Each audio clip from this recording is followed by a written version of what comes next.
ninkaasi wuxuu ahaa nin minaha barsiiskiisa ku socda qaniis ma garatay inuu qaniis yahay oo diiwaangeliyey oo adiga laga aqbalay oo xataa markaasi qaniisnimo ayuu ku baxay sida aad haatan daawadayaashu u cadeynayso. السلام عليكم ورحمة الله تعالى وبركاته. كلانتي حبون داوديال halkan nagala socotaan waa channelkan ducay sana media subscribe share like share share nadeh muuqaalka walaal part 2 muuqaalkeena ayaan sameyn doonaa in qowleysatadii dhaca iyo boobka ka waday social media waxaana daawadayaal maanta soo qaadan doonaa qowleysatada kan ugu weyn ee lagu magacaabo Cali Cadaawe qaabkii uu uga baxay xagar dheer iyo waliba wareysi qoto dheer oo aan la yeelan doono mid kamid ah dhalinyaradii halkaasi ay isku noolaayeen. qadka telefonka ayuu igu jira daawadayaal soo dhawow ugu horeen sabab jira awgoodna waan qarin doonaa magaciisa. soo dhawow walaal hadii aad maqasho. aad iyo aad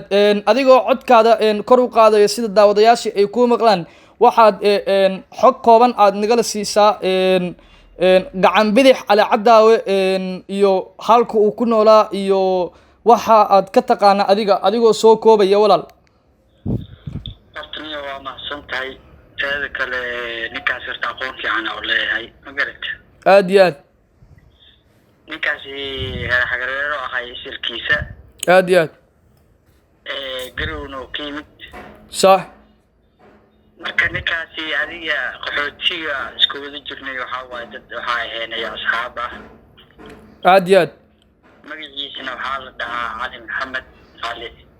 علي محمد علي ayaa la yiraahdaa magaciisa Cali Cadaawe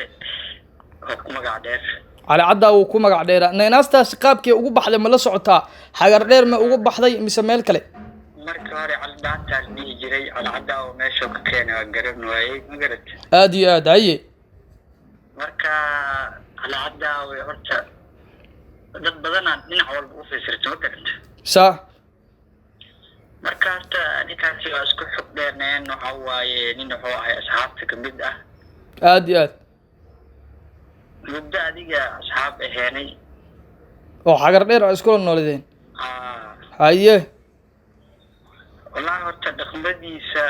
horta ninka ragga ee dhaqamo gooni u leeyahay sax aad iyo aad laakiin ninkaas dhaqamaha rag ahayn iyo ku arkay sababtoo ah hadana qaabka xataa meesha loogu waday waxa waaye mar hadaa meesha qaxooti aad tahay waxa mamnuuc ka ah in qaab lagu wado in medical aad tahay in waxa tahay qof xanuunsan in aad tahay qof oo macduur ah in aad tahay qof adiga dhibaato haysato laakiin ninkaasi intaas ma ku bixin qaab dadka waa garta aan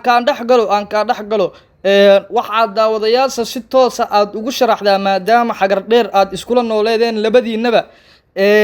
asiga qaab cankee ah ayuu processkiisa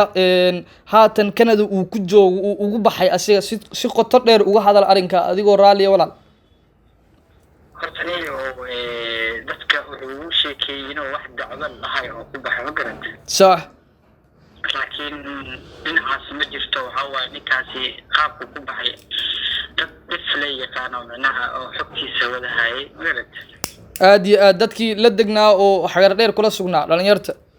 qaarka xataa adiga xagar dheer ma wada ogaa karo laakiin dadkii adiga u dhawaayo wax fahmi kara dareemi kara ma garatay aad iyo aad marka ninkaasi horta qaab meeshaas waxa waaye mar hadaa dhahayd aniga waxaan ahay waxa u fuudaanay codkaad inuu gogo ayaan u maleynayaa ku celi muxuu yiri meeshaas waxa waaye hadii aad dhahayd qofkaan processka saasa u rabaa qofka yeelis mar laakiin hadii aad dhahayd aniga waxaan ahay medical ahay qofka medicalka waxa loo talagalay in meesha marka la geeyo isla markii ambulance la saaro ma garatay medical macnaha qof meel oo jiisa ama mid kala mise si kala ayaad ula jeedaa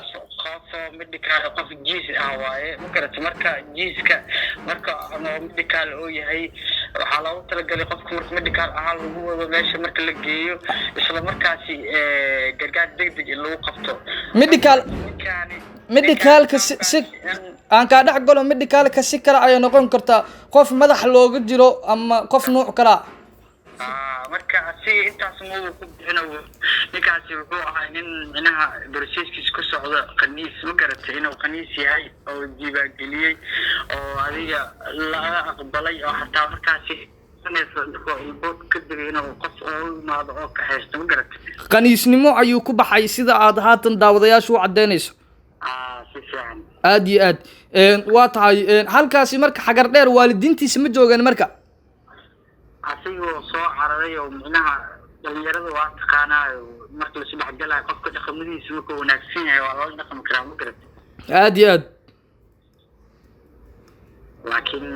qofka dhaqamadiisa toosanayna sida dumarka camal dhaqmayo gacan bidix ah waa gartay qaniisnimadii markii uu qortay sida igu maqaalaa oo fiisaha uu helay magaalada Kampala ayuu yimid adigu ma ka warqabtaa arrinka intaas waa la socdaa waxa waaye ninkaasi korka la socdo marka adiga intaas markuu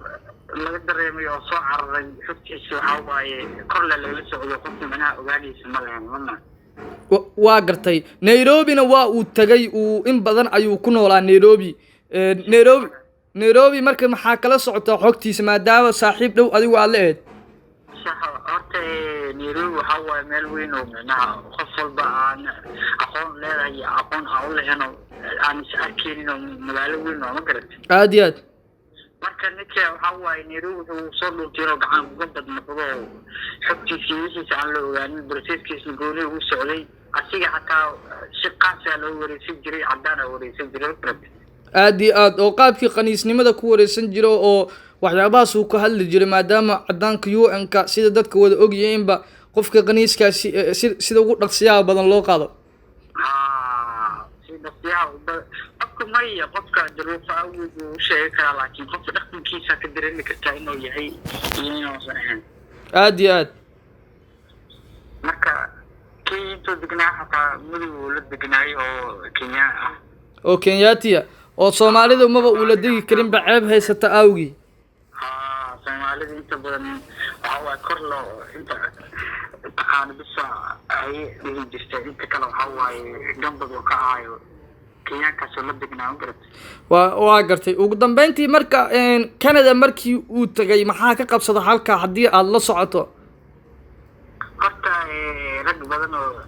meeshaas ka wada baxaa meesha joogo ila wadaagay uu dheer ninkii oo xareysan yahay dad cadaan oo xareysan yahay marka aniga waayo rag kala weydiiyay warnikii waraba waxaa lahayd inta markii hore wixii soo cadeystay البوركاب laga soo doontiyo sida xaaskii oo kale loo kaxeystay sida naag camal ah loola dhaqmo nin cadaan ah kaxeysto xaas ahaan u watay marka aniga kin waay la naqoyso xaas dhahay ninkii aad iyo aad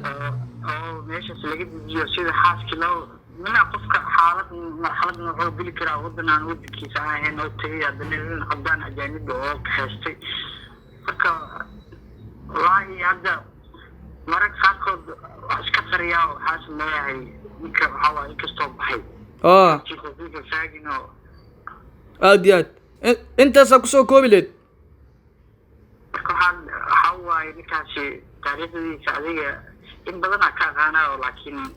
hal labo waa kaaga taabto walaal waxa waaye laakiin waqtiga insaanka diido waxa waaye waxyaabo badan oo iska mashquulsanahay aad iyo aad